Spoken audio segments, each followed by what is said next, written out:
So doing a little test of the camera here. So I'm gonna turn the music up and see how well it rejects the music.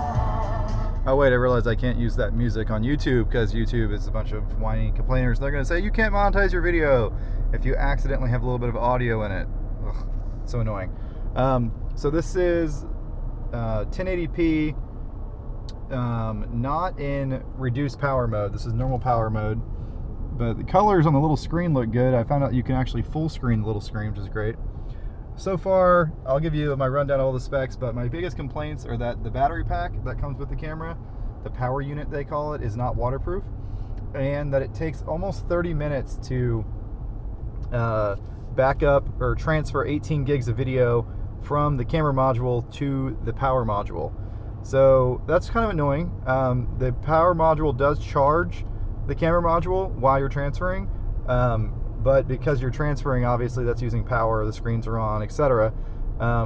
So it takes a while. So if I was going to use this thing and hold it already, I'd go ride with it, and when I'd stop for lunch, I would hook the camera up to the power module to recharge it and to take the footage off of it because it would run out of its internal memory. So far, if you run the battery down on 1080, you have about 4 gigs left of usable memory. You have about 22 gigs of usable memory on the camera. So it makes sense that when you do your charge, you also would transfer your video to the SD card on your battery backup. But we're gonna see how it goes. I really love the form factor so far. I'm a little worried about the audio because I did not get the second screen option because it just seems stupid to me.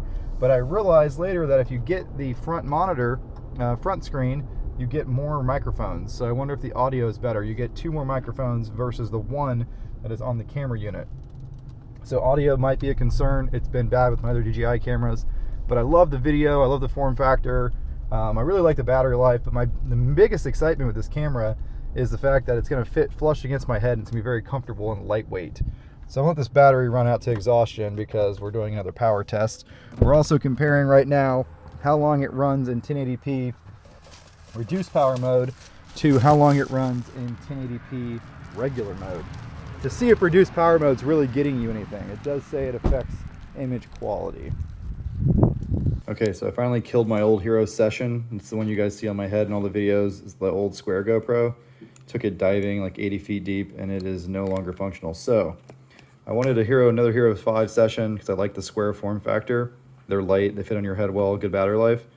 Well, they don't make them new anymore and the used price on them is too high to justify buying a used camera. So I want to try this out. This is the DJI Action 2. All right, so let's open it up. So one thing that's interesting with this camera is it has some internal memory. So it's got 32 gigs in the top portion of it, which is the camera and the screen part. But apparently only 22 gigs of that storage. Ooh, that's nice. I like how it opens. That's very nice. Apparently only 22 gigs of that is actual usable stuff. So it's got a lanyard magnetic mount. You can put it behind your shirt apparently. That's interesting. I think it comes with that. So what is this? Oh, the instructions. Packaging is really interesting. And that's everything in there, I think. Maybe not. Oh, there's more. So I think this is safety stuff. We don't need that. More safety stuff. Here we go. Quick start guide. I'm sure it's all common sense. So here is the camera. Nicely wrapped. Ooh, very satisfying. That is a sexy little piece of tech right there. Very compact, nice form factor, lighter and smaller than the Session. This is the 8 pins that communicate with the bottom piece, which is the battery expansion pack. And what's cool is the bottom piece also can hold a memory card. So you can put your memory card in here somewhere, I guess it's in there, and then you could have more storage. And these little clippy guys grab onto the camera. Whoa, that's a really strong magnet. That's pretty great. Now that on your head could be a little annoying, but honestly, this thing is pretty light, so it might be doable. So that's cool, and you see the light comes on once it plugs in. It's weird the SD card port isn't behind a door. I wonder how they maintain waterproof with that. USB-C charge port, and it's got buttons on both. Very interesting. So obviously, DJI took advantage of the fact that GoPro stopped making the Session and came out with this product as kind of a Session replacement. I've had DJI cameras before in the past. They're really good. Reliability is great. Video quality is great. Stabilization is great. One problem with them I've had is that, oh, look at that. A lot of magnet stuff. One problem I've had with them is that the audio hasn't been that great up to date. So we'll see if that changes with this camera. So that goes on there, and then that goes on there, and then you could hang it from your neck or something, maybe like this. So now it's like a fashion accessory. This is what I actually want to see, is this guy, because this is proof that it's a shameless GoPro knockoff, because obviously they want you to be able to use all your GoPro mounts. So that's a little GoPro base that it'll snap onto. Wow, that's a very secure magnet snappy piece. This is aluminum. Feels very premium. Wow, that's a seriously strong magnet. So I can put this piece on here and put this piece on here. You can stack it. That would be a little annoying to have on your head. That's kind of a tall stack thing. I just noticed, I think it's really smart. There is a export to SD card option. So say you're using your camera and it dies and you fill up the internal memory. You just plug it into the base and you can transfer your footage to the base and also charge the top camera with the bottom one, I believe. So that could be the way I use this thing. Also, you have to carry around this base or some kind of connector like it, because the only USB-C port is on the base. There's no charge port on the camera. So I'm sure there's a charger you could snap to the bottom of it that would use the pins it's communicating with the base through, but pretty interesting. Also, this phone doesn't do it justice, but that screen is really nice and sharp. Very nice to look at. I don't know why it has a blue tint when I'm recording. It doesn't look blue on here, but pretty interesting. Export files on internal storage to SD card. I was really hoping it had that feature. It makes me very happy. So I was curious if this bottom piece was waterproof, being that it has an open port for the charger and for the SD card, and my curiosity was answered via a picture. As you can see, the top camera piece is waterproof and the bottom piece is not. I love how they made that very clear with just pictures. So that's interesting. Also, it's a magnet, so keep it away from your heart or something. But yeah, pretty interesting. And then it shows you where your microphone is, how to swipe around. I guess you can live stream with this thing. This is how you would use the necklace. Pretty funny. But yeah, pretty cool. So I'm gonna play with it, make familiar with the settings, and I'll show you what I find out. But for my uses, I'm just gonna use the top camera piece and a head strap like I do for all my holopole videos. This is a GoPro head strap. They do have a head strap that's made just for it. That's a magnetic mount, but it doesn't have this top head piece, and it's kind of expensive. I might try it eventually, but I think I'm gonna use this setup for now because I like having the plastic frame to protect it. I also wish I could change this lens out. It doesn't look like you can. With the Session, you can replace the lens cover if it gets scratched. So maybe I need to put a little screen protector. So first time I received this message, so it seems that reduced power mode helps it not overheat, because I haven't had it overheat yet. Now it did. Pretty annoying. Recorded for 30 minutes before that happened.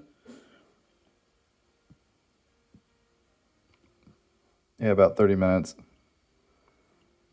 18 plus 11, 29 minutes. So pretty interesting. Let it cool off again, and then I'll keep recording and see what else we can get out of this battery.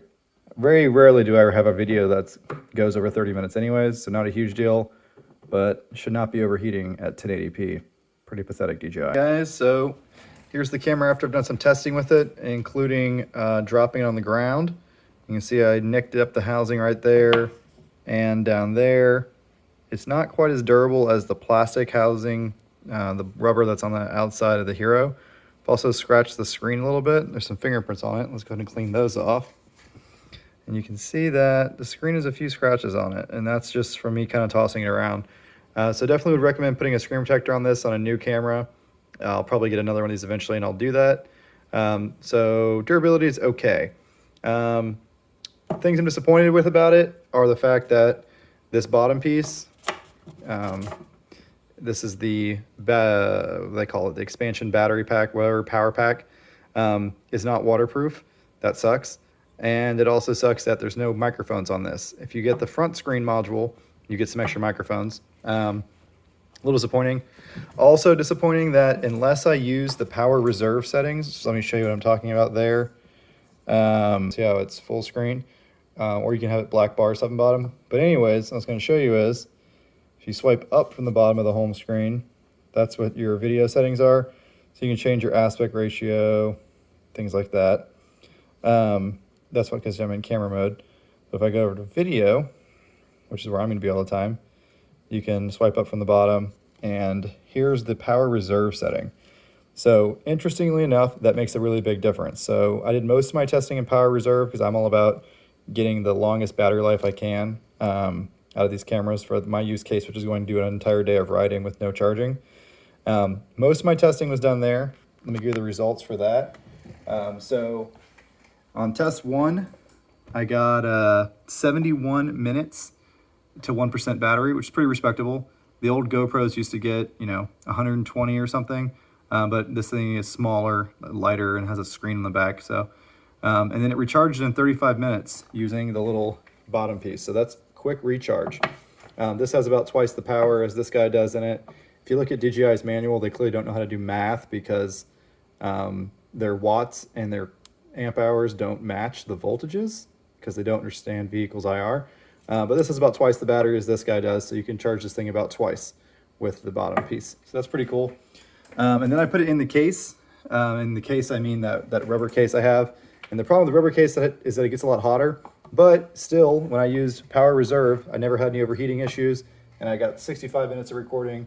I went back and did it without the case, got another 71-minute recording. Now, that's funny because if you look at the camera, once that little banner goes away, come on. It shows you up here how much record time you have left. It said I only had 55 minutes of memory, but I was able to record for 71 minutes, and I still had 4 gigs of memory left. So that doesn't really make any sense. If you tap on that, if you swipe down, you hit here, you can see your memory. So that's your internal, that's your SD card if you have it hooked up to this guy. This is also the screen where you can export to your SD card. It shows that I had some storage left, so I don't know what DJI is doing there where that calculation is wrong. The app for this phone is pretty clunky, and it's not in the App Store. It's kind of sketchy. I have to download it. But the real interesting thing was when I took it off of power saving mode and I put it on regular 1080p, it only recorded for 30 minutes before it overheated, sitting still on my workbench in an air-conditioned room. So that's not super impressive. The heat issue is definitely a problem with these things. I would not get this camera if I was going to be shooting 4K or anything like that. However, it worked fine in 1080p. Also, I'm usually moving, so there's airflow over the camera. I don't think the heat's going to be a real big issue for me.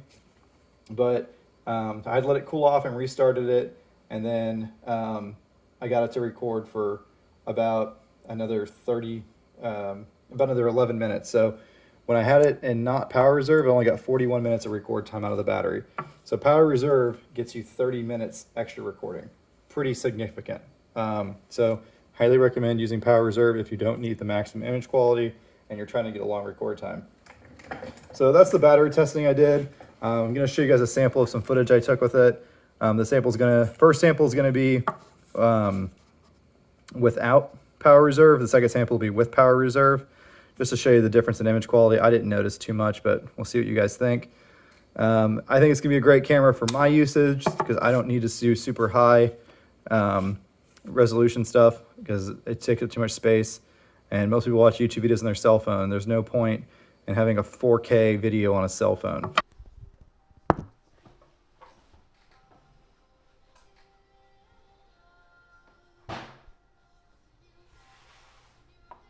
All right, so this is 1080p power reserve.